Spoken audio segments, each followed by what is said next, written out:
Hello viewers, welcome to the series The Role Models. Today we're going to be bringing to you the concluding part of the role models with Dr. Adeyinka Adewale. Dr. Adeyinka Adewale is a lecturer in organizational behavior, also a deputy director of studies, Department of Leadership, Organization and Behavior, University of Reading, United Kingdom. Please, if you have not subscribed to our channel, kindly subscribe, share with your colleagues, like and also comment. Also, if you haven't watched the part 1 of the role model with Dr. Adeyinka Adewale, please go to our channel and search for the video and watch. Stay tuned. Over to you, Abraham. Um, Before I proceed to my next question, I would just like to um, let our viewers know and our audiences know that they should pay attention to the words. They should pay attention to new words that they haven't come across at any point in time and try to find out more about them. You could research more about um, computer science, IITA. You can research more on the various points our key speaker um, is making right now, so that you have knowledge on it. So proceeding to my next question, I you made mention of your challenge you had. You didn't pass jam at some point in time. So I just wanted to ask, did you at any point in time have any kind of difficulties with probably maybe little assimilation of your subject, or um, kind of struggle with, you know, retaining and recalling things you learned and study? And if you did, how did you surpass your learning difficulties? Was there a method to it? Thank you, sir. Wow, that's another wonderful question. Wonderful question. So, would I say I had learning difficulties? No, I didn't. In fact, I was saying to you earlier that there was a renaissance moment in my academic journey, which was that I was pretty much loafing around in the middle of my class. Maybe I was, if I, on a good day, if I did well, maybe I entered 10th position. I was maybe when my head was hot enough. That's to the best of my recollection. I wasn't necessarily the smartest kid on the block, even though I tended to be one of the loudest, and I was probably one of the ones that made a lot of friends. And I was, I had always had leadership qualities. So for some reason, even though I wasn't necessarily the best in the class, leadership always had a way of locating me. So I was either the class captain, but I wasn't the class captain that was class captain because he was the best student in class, because there are some class captains you get because you are the best student in class. Not mine. Mine was just because I was maybe just a friendly chap who had a way of getting and being a responsible person, and so on and so forth. But that's another story. In 1995, 96, it was 96 actually. I was in primary six then. I remember that I had my father, God rest his soul, was such a wonderful influence on my academic journey. He was such a disciplined man, and he was such a wonderful, he had a wonderful passion for education.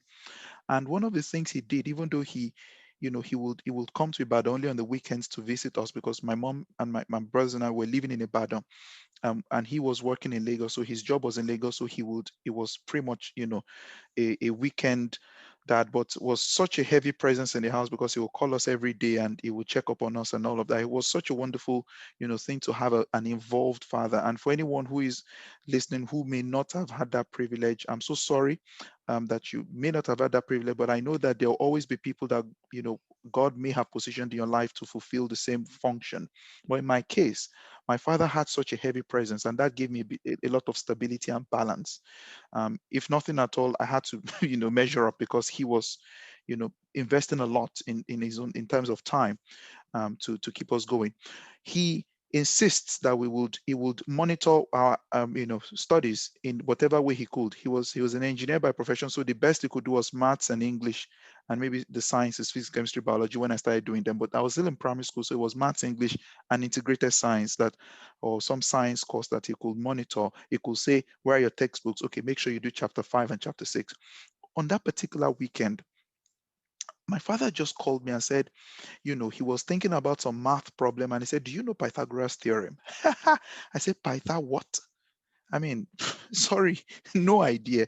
He said, I said, Daddy, but this Pythagoras theorem thing is like chapter 27 of Understanding Maths, which was the book then.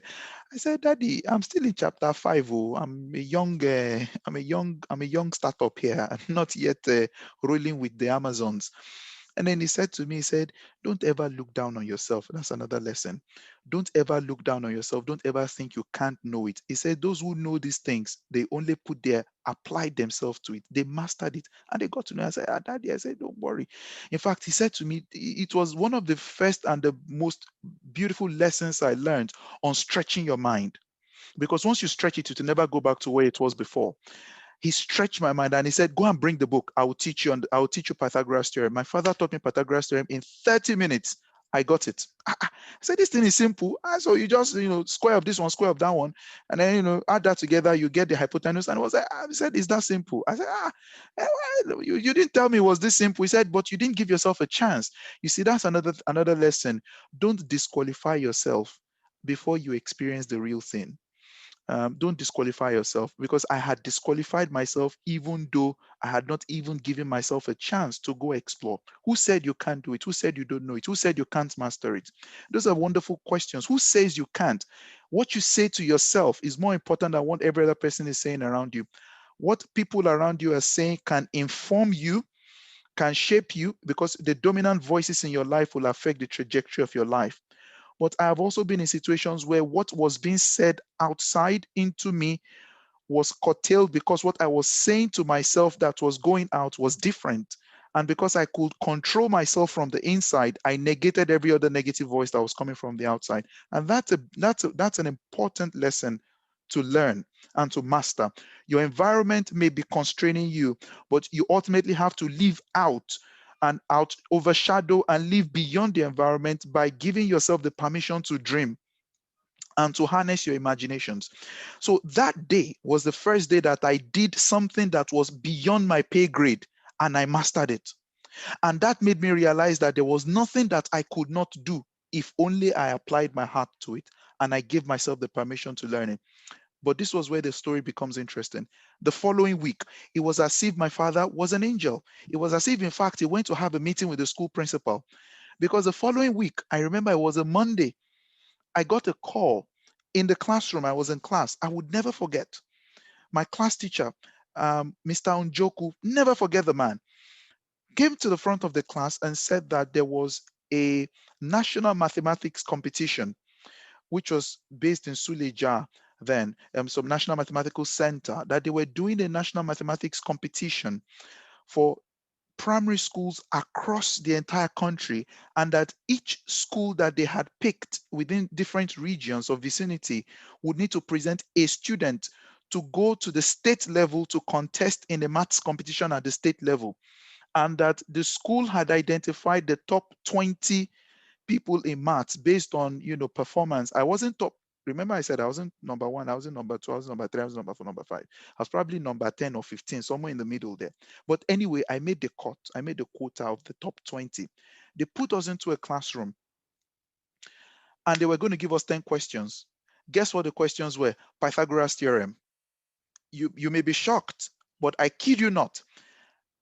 My father taught me Pythagoras theorem on Saturday.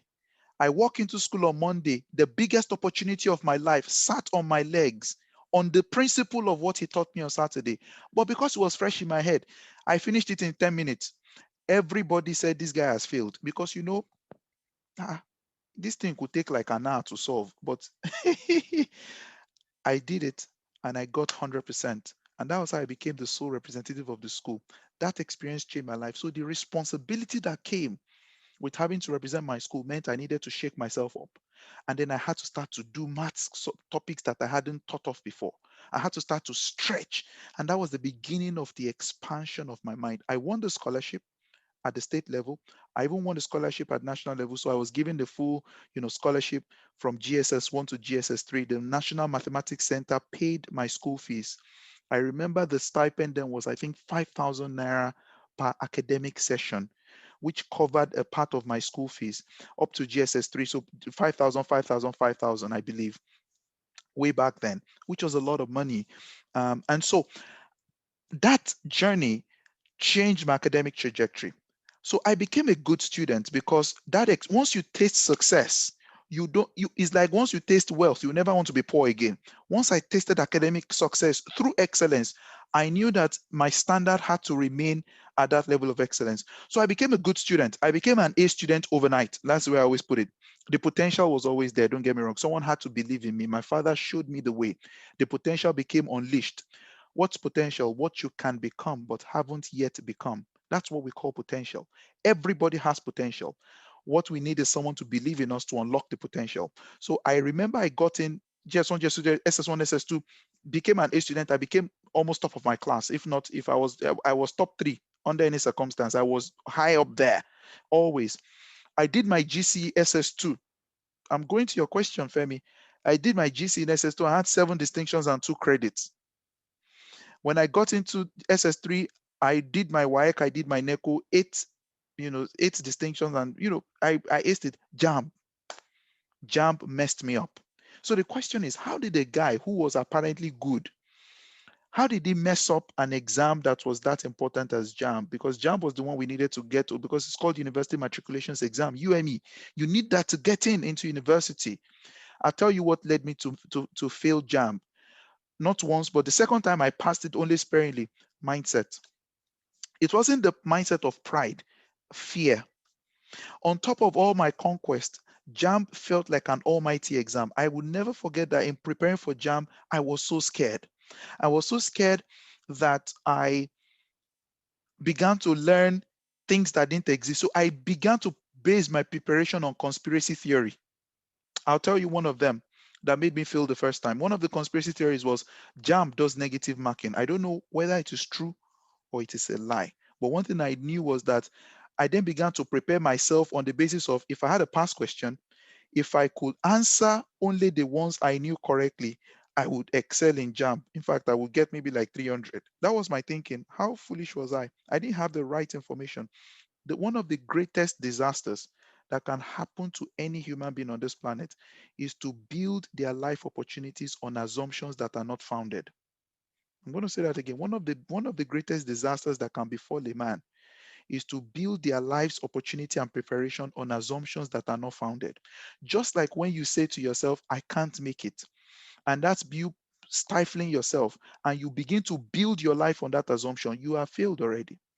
I built my preparation, I built my principles of preparation around a fallacy, which meant that I did not invest myself in mastering the principles that I needed and the subject and consolidating my knowledge. I just had this flippant thing of, if I have 50 questions, if I can do 20 correctly, because they're doing negative marking. If you go and answer all the 50 and then you now get 20 wrong, by the time they do negative marking, you still come down to like 20. So let me just do the 20 that I know and get it right. And it was just a silly thing. So anyway, mindset was what killed JAMB for me. And so for those who are listening to me, I'm sharing this vulnerable moment with you, that it was one of the things that shook me the most. When I got my JAMB result, I had never experienced the kind of depression I experienced at that moment. I think the score was 176 or 181, something ridiculous. I failed JAMB, and it was a bit of an eye opener for me. And it wasn't because I wasn't smart. Of course, I just showed you my track record. It was because I suspended intelligence and allowed foolishness to take over, and that was what made me feel jam, nothing more. Awesome, awesome, sir. Wow. I actually came to this session. Very prepared for you. In fact, I had already outlined over 65 questions that I wanted to ask you.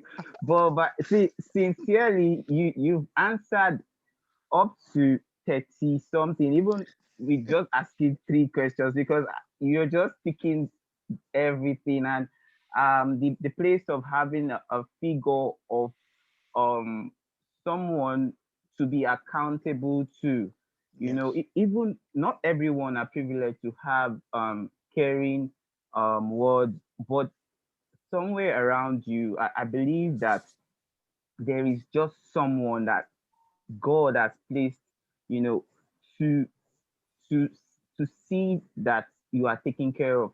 Mm, So that emphasis you laid on having um this accountability, this figure of accountability, where give the accounts of your you know your problems, your challenges, your progress too, and who guides you through. It's something that we cannot overemphasize. And also, you made mention of fear, and you showed us how to overcome fear, that we shouldn't just prepare based on assumptions, but we should prepare based on concrete facts and evidences.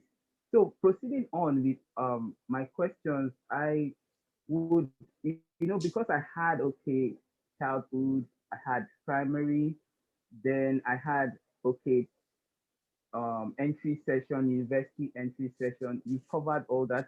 Then I had, during university as an undergraduate, were there any side hustles? Um, were there any jobs were you able to merge jobs or an enterprise with being a student? yes, so side hustle all the way. Man must chop. Oh. Wow. I And did. Sorry, I had to Dr. cut in Adeyinka, there. please, sorry, yeah, sorry to cut in also. Maybe you should also, because you spoke about uh, your skill and your certificate. You talked about Yeah, skills and certificate. yeah, Now, yeah, yeah, I was going to mention skill. Fal's the bad guy. Folarin Falano. yeah. He had skills in entertainment and all that. He has a certificate in law. Law, yeah. From my I think he school, made good grades in law. from Reading. He made Yeah, from Reading. yeah, from reading, yeah. So he Yeah. made good grades in law, and he has the mad skills in entertainment. Now it's been his skill right now for him, and is more of his skills rather than his certificate. So I would like you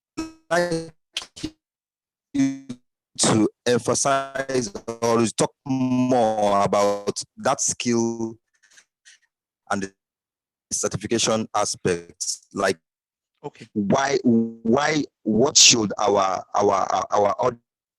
audiences, our listeners, what should they consider more? Is it a skill? Wow, that's a wonderful, wonderful question, Adewale. Wonderful question. In Nigeria, certificates are king. I get it. You need to have a certificate. But ask yourself the question, what is the use of a certificate? What does a certificate certify, if I may put it that way? A certificate is meant to be the evidence of education. A certificate is meant to be the evidence that you have been educated in something or in some way. But then ask yourself another question. What is the evidence of education? Evidence of education is in the mastery, not just theoretical knowledge, but practical use and practical application of hard skills, soft skills, and everything else that goes into it. So let me back up and put it this way and wrap it up to you. Skill is the language of education, or skill should be the language of education. Skill should be the language of education. So whenever you say you are educated, what we should see are certain dimensions of skill that you are comfortable in expressing because you've been trained to acquire those skills. But the challenge we've had in Nigeria, with some of the issues in our educational system is that we have placed premium on certificate over education. Even though the certificate is meant to endorse an education, what has happened is that we have valued paper more than we have valued the journey. So the outcome has become our obsession and not the process. You know, when I went to university, there was a thing that I knew, that you don't go to university for going to university's sake. You also need to let the university go through you. That statement is true, because there are many people who went to university but didn't really allow the university to pass through them. And when we say that loosely to imply that you could go to school and still not be educated, and still just be just still be illiterate, but still not be educated, because literacy is the capacity to read and write. But when you look at the cognitive capacity of being able to go into things like critical thinking, cognitive, application of knowledge, mastery of knowledge, display of, hand, cognitive, mental, skill, hand skills, and all of that, those people are found, wanting. Then you wonder what happened to your education.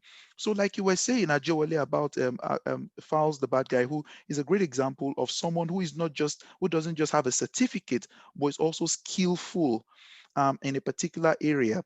The focus for us as young people should be, by all means, if you can go to the university, go to university, go and get a certificate. But don't just go to university to get a certificate. Along the journey, be asking yourself questions: what skill am I acquiring? Because certificates will come at the end of year 3, year 4, year 5, and your certificate at best will bring you in front of an interview panel. It is your skill that will open the door of the job. Do you want to hear that again? Your certificate will at best bring you in front of an interview panel. It is your skill that will give you the job. When I got my first job post-university, I will never forget that interview panel. 2 of us who had first class applied for that job, amongst other people. I remember walking into the management consulting firm, which I won't mention. It's a high-level management consulting firm that did the recruitment for this particular organization. I remember walking in there. I met my friend who, with whom I had finished from a first class, with a first class, good, close buddy, like my guy. We walked in there and we started to converse. When I walked to the interview panel, they said, "You made a first class from the University of Lagos." I said, "Yes, sir." Said, "Talk to me about, this particular profession, estate management. Talk to me about valuation. Talk to me about this. Talk to me about that." Of course, I'd done my research. Of course, my education had taught me you don't walk into an interview without knowing what the other party, what the guys you're trying to get a job from do. I walked into that meeting and did an analysis of the industry and of the profession, and where this particular company wanted to hire me, where they sat on that value chain. The man said something. He said, "How come other first class that I've seen don't have this level of intelligence?" And in my mind, I'm like, I get it. All due respect to my friends who made first class, not putting anybody down. The truth of the matter was that many of them were too focused on reading the book and cramming the theory and getting A, which is critical. Many of them were not focused on applying, gaining industry insight. Those were things that I got. To your question, Femi, about being street smart, right? I'm linking this together now because you're asking me, did you have a side hustle? One of the things that helped or shaped my education was the fact that I had a side hustle. My side hustle was not for survival alone. My side hustle was the gateway to practicalizing the things I was learning in the classroom, or even learning or just picking up skills. When I opened my side hustle on campus, my side hustle was very simple. The tagline was exploiting your laziness. How did it start? It was simple. I had access to the internet. I discovered I had this ability to do my assignments and get A's in them easily. And I discovered that there were people around me who were struggling. They were the chiefs, the big boys. They'll say, "Oh boy, Alpha, you don't submit." I said, "I don't submit too." "Ah, you don't submit? Sharp, sharp." I said, "I don't submit sharp, sharp." They say, "Oh boy, you do all right too." "Oh boy, me, I never even sabi I go do that assignment, man." I just said to the guy, "Like I do one for you now." "Eh, how much?" I said, 2.5. He said, 2.5? boy, you the craze. So I said, no, the craze. Give me 2,500. I go do your assignment for you. Gave me 2,500 naira, walked into a cyber cafe, downloaded this material, did it overnight, brought it back the following day. The guy was shocked. 2 weeks, brought 5 more people. 5 times 5, 12,500. Before I knew it, I was in business. Let me now make you understand what was happening, because many of you might be thinking about the money. Don't keep your eye on the money I was making. I made a lot of money. I was eating turkey and drinking malt and feeling good. Prior to that time, my allowance to school was 100 naira a day. 100 naira a day was my allowance from my dad to me. 100 naira a day.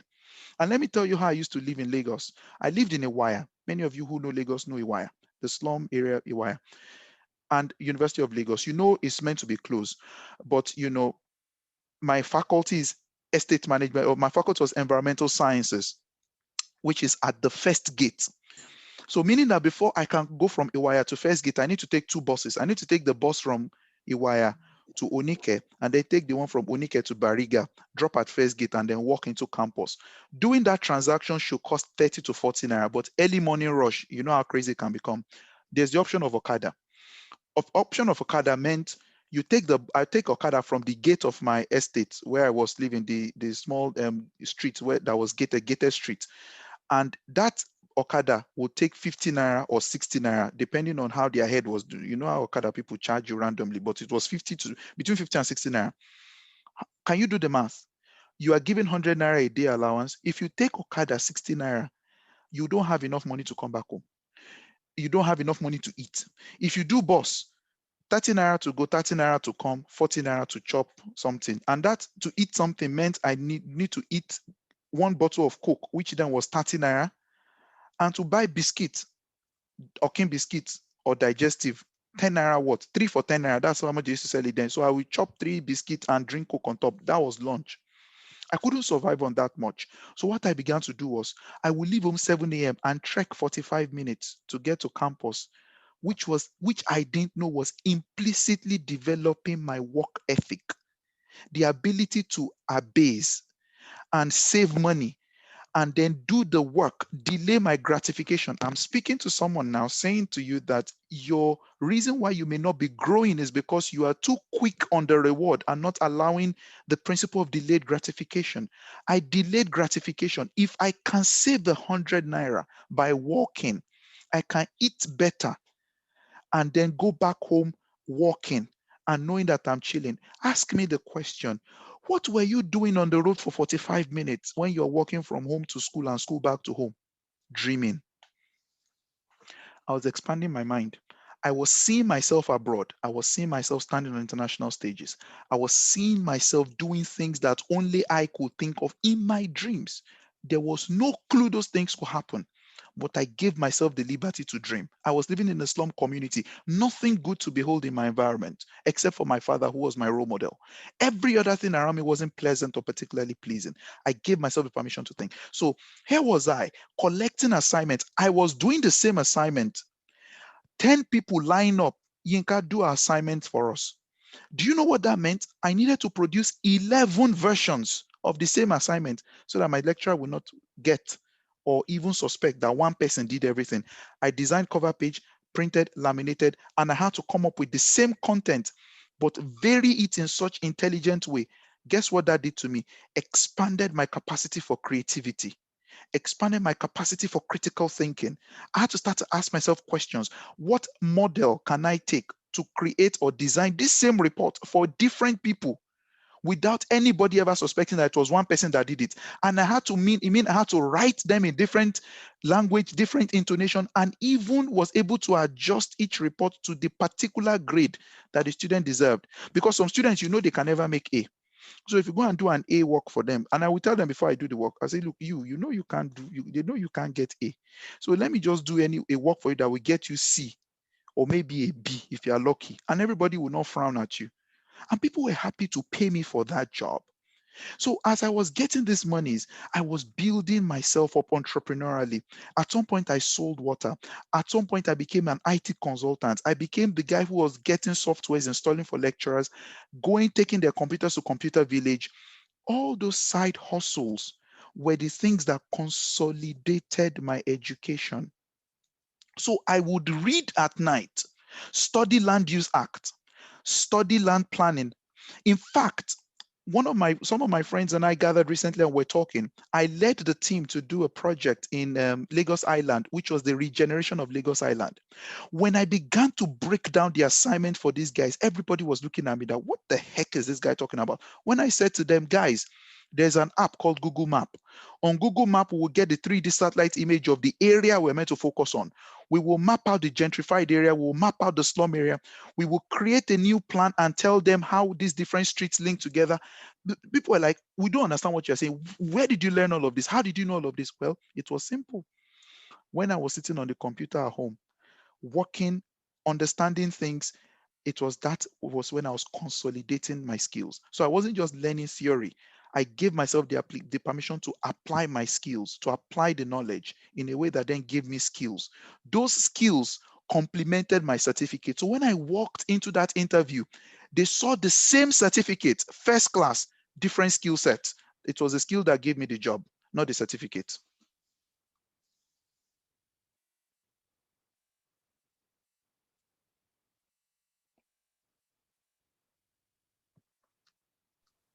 Do I Thank still you have you very guys much, with me? sir. Yes, thank you very, very much, sir. Within those short moments of you answering that question, I will tell you that you've gotten to question 64. Yes, exactly. Seriously, that's what just happened just now. You've talked about um your experiences in school, entrepreneurship, starting up a business on school, and dreaming, which actually must have been responsible for how you handled things when you saw them coming, and you already trained yourself towards getting a job post school days and employment entry employment as an um employ as an entry level employee, and also how I guess that is I want to think that that is how you got to be promoted from various levels along your career line. Yeah. So finally, to round up, I'll just like to ask you, because a lot of people, you know, a lot of people say God has a role to play in an individual's career, and some people say, does that really matter? Some people don't even believe that there's God, or but I would like to know, what do you have to say about it? Wow, that's a wonderful question. I would say to you, Feby, to be honest, that when I came over to the UK in 2010, that was my first, kind of confrontation with atheism and the real world of secularism and postmodernism on a whole new level. And it was the place where I became, I got caught up in this whole web of people saying to me there is no God, and therefore, you can still succeed and so on and so forth. Here's what I'll say. Number one, there is indeed a God. And number two, he is interested in everything that pertains to you. You see, the journey I just described to you, there is no way that any human being could have thought of that pathway. Even when I made mistakes, how those mistakes resulted into stepping stones could have only been the fact that God was always behind the scenes orchestrating things. I always call him the grand weaver. How through different watershed moments in my life, I can say that it was not by chance. And I could never be foolish enough to associate the things that I have seen in my life to chance or to luck, as some will say, because there is no chance if you roll the die a million times that those things will happen the way they happen.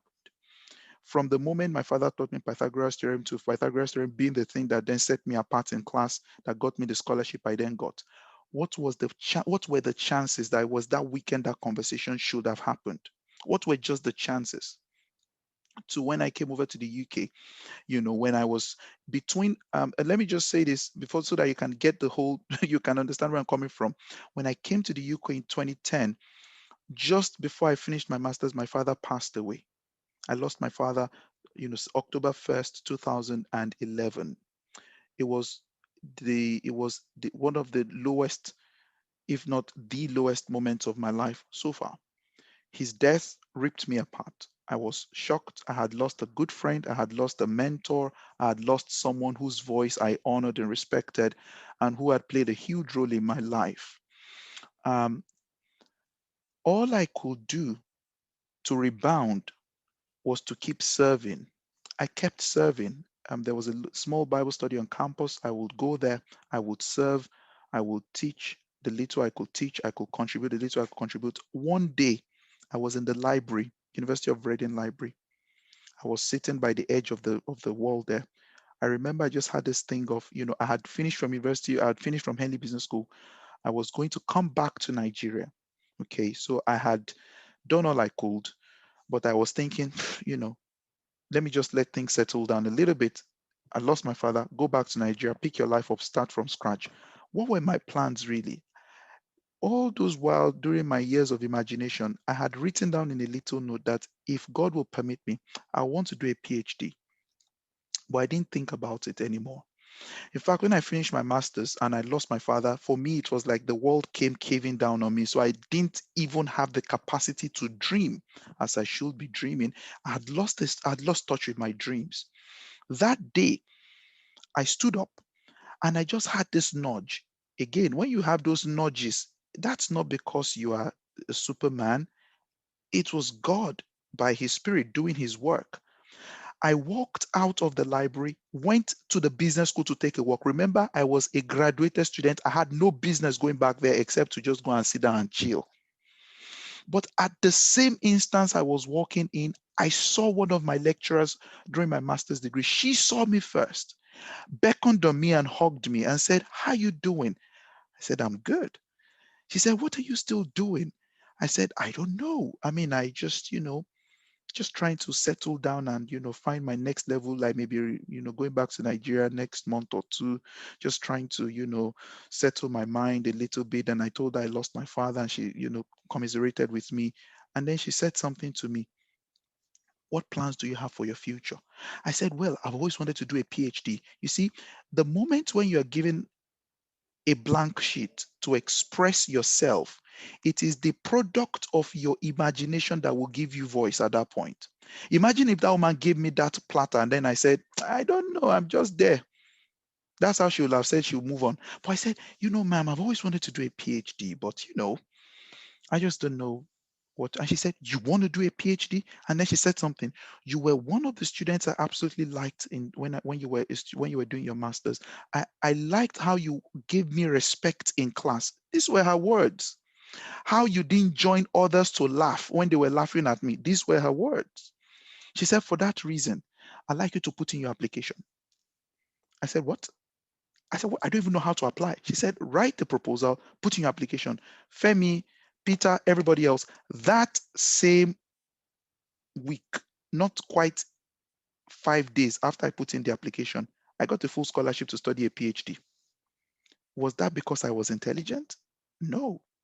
God has always been behind the scenes. So, to anybody who is listening, who is thinking, "But my life isn't at the low level." Now, remember, I just told you I was born in Ibadan. It's not like Ibadan is a terrible place to grow up, or that Ibadan is a ghetto, but I grew up in a place called Challenge before we then even relocated to a bit of a better area. I grew up, I ended up living my life in Lagos in a wire, which you would call a slum. Nothing. The guys I saw around me were either taking weed or NFA, no future ambition.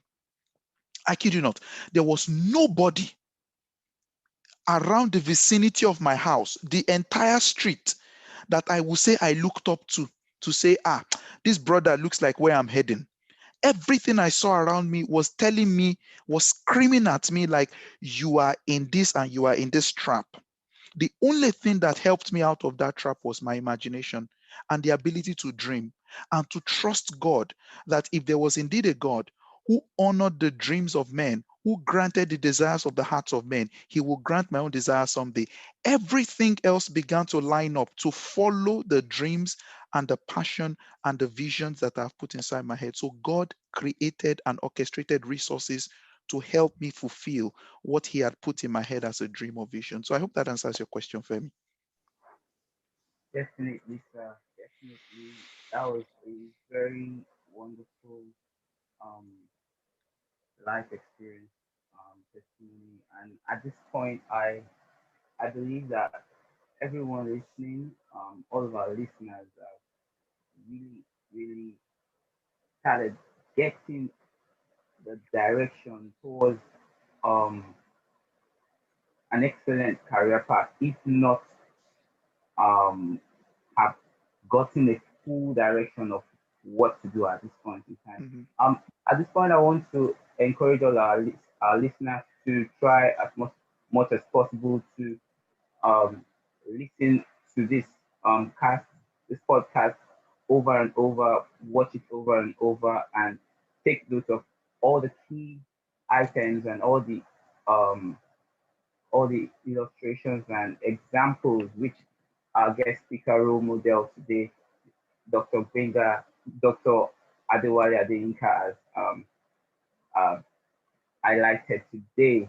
And I also want us to, after this video, just take the next step of liking our page and subscribing to our channel so that you can get more insightful and inspiring and elevating um, videos from us. So I want to thank everyone for the time you spent with us. I want to give a special thank you to Dr. Adeyinka Adewale for being available, for coming to teach Thanks for us, having me. to show us the way, how he made it in life, how he traversed from one point to another, and the routes which he took so that we can actually, get to that targeted destinations. I want to assure you all that at this point, um, it is possible for you to start dreaming. It's possible for you to get a vision. And as you heard from our guest speaker, you need to write the vision down. He said he had a little note. You need to write it down and don't take your sight away from the vision. So at this point, I would like to say thank you to everyone once again, and we will definitely see you next time. Stay blessed. Thank you.